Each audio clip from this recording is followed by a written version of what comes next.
핫피스 TV쇼가 저희가 방송을 했는데요. 참 많은 분들이 시청을 해주셨습니다. 그래서 저희가 20만 뷰라고 하는 저희가 예상하지 못했던 그 결과를 얻었습니다. 많은 분들이 종아리 시술에 대해서 관심이 있고 또 니드가 있으시긴 하시지만 그 내용이 잘 모르고 또 그 부작용이라든지 이런 것들에 대해서 걱정을 많이 하신다고 느꼈습니다.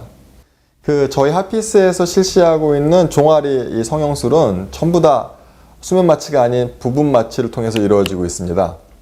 먼저 시술 때에 눕게 되면 엎드려서 시술이 진행이 되고 수면 마취가 아니다 보니까 이제 정신이 이제 깨어 있다 보니 많이 긴장하고 두렵다고들 말씀을 많이 하십니다. 하지만 그 종아리로 가는 그 통증 신경만 저희가 마취를 해서 시행이 되기 때문에 시술 시에 어떤 통증이 날카롭게 오거나 아프진 않습니다.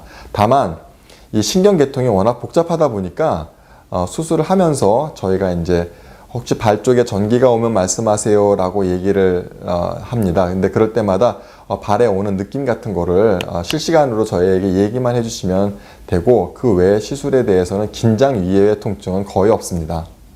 시술이 끝나고 나면 이제 마취가 풀리게 되고 그렇게 되면은 종아리 뒤가 좀 뻐근한 느낌이 나십니다.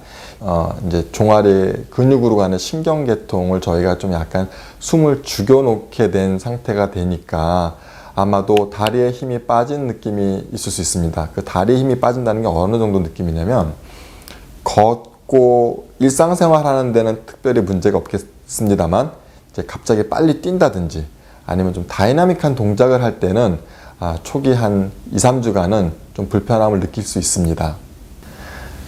제 환자 중에 좀 나이가 있으신 분이신데 그분은 그 취미가 스키예요. 산악 스키 그것도. 그래서 저한테 요구하기로는 종아리 근육을 좀 많이 이렇게 없애지 말고 좀 이렇게 좀 부드럽게만 해달라는 게 그분의 처음 상담했을 때 요구 사항이셨습니다.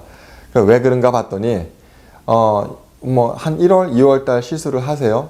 여름 지내시고 가을 지내시고 이제 겨울 되면 이제 일본이나 스위스 같은 데서 산악 스키를 타셔서 또 근육을 또 많이 발달해 갖고 또 오셔서 1월에 와서 또 살짝 또 터치하고 가시고 그 운동은 또 우리 몸에 건강하니까 저희가 또 의사로서 또 이렇게 권해드리기도 하지만 이왕이면 종아리 근육을 줄이는 시술을 했고 아름다운 다리를 유지하시기 위해서는 운동의 종류를 그런 그 종아리 근육을 쓰는 과격한 운동 말고 가벼운 수영이라든지 아니면은 그 코어 엑서사이즈라 그래서 온몸을 이용해서 하는 근육 운동 위주로 하시는 게 어떨까 싶습니다. 아무래도 그 종아리 시술 후에 효과가 없은 경우에는 딱 크게 두 가지라고 보시면 됩니다. 첫 번째, 시술이 좀 불충분하게 됐다. 그러니까 종아리 신경을 차단 또는 그 신경을 컨트롤하는 방식이 약간 좀 미진해서 종아리 근육이 줄어들 수도 있고 두 번째, 시술 후에 충분한 상담을 통하지 않았기 때문에 시술 후에 여러분들은 또 과격한 운동을 해도 괜찮을 줄 알겠습니다만 그렇게 본인이 또 스스로가 또 근육을 만들어내는 경우도 분명히 있을 것입니다. 그 핫피스에서 시행하고 있는 종아리 시술은 가느다란 침을 이용해서 시술을 진행하고 있습니다.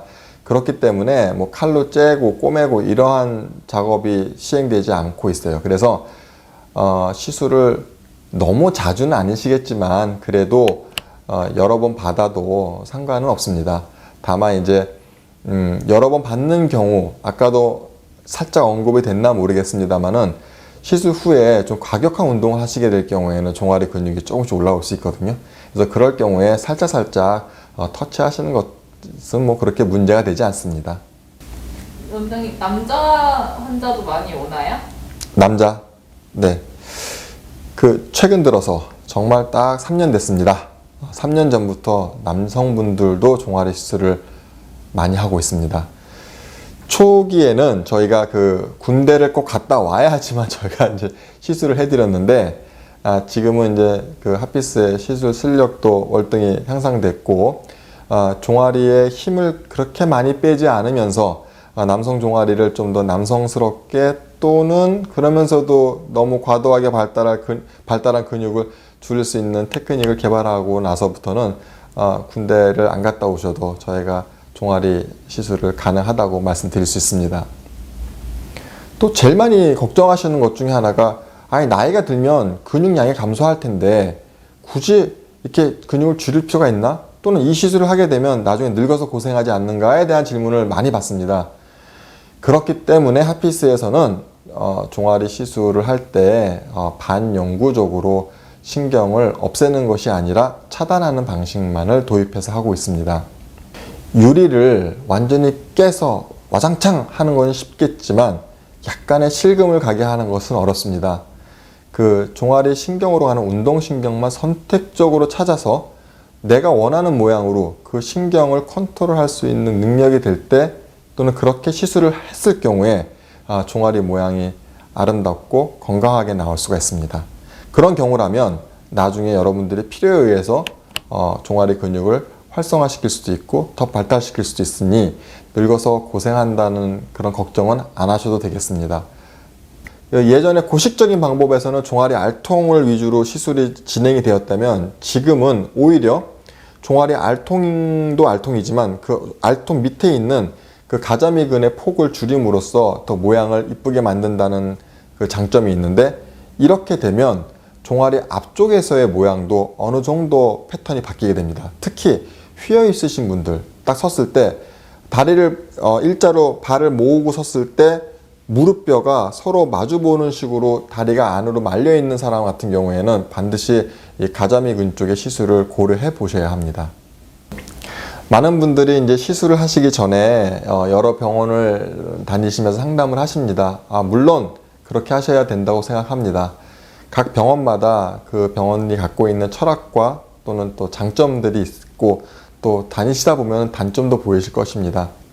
하지만 상담을 하실 때 이제 제가 이제 여러분들이 어떻게 특히 종아리에 국한해서 상담을 하실 때 요 정도는 좀 질문하고 넘어가셔서 답변을 정확하게 받으라 이렇게 말씀드리고 싶은 꿀팁을 몇 가지 이제 말씀을 드리면 먼저 종아리 시술 후에 올 수 있는 여러 가지 상황과 또는 또 혹시 모르잖아요. 올 수 있는 부작용에 대해서 솔직하게 말씀하는 그런 병원을 선택하시면 좋겠습니다.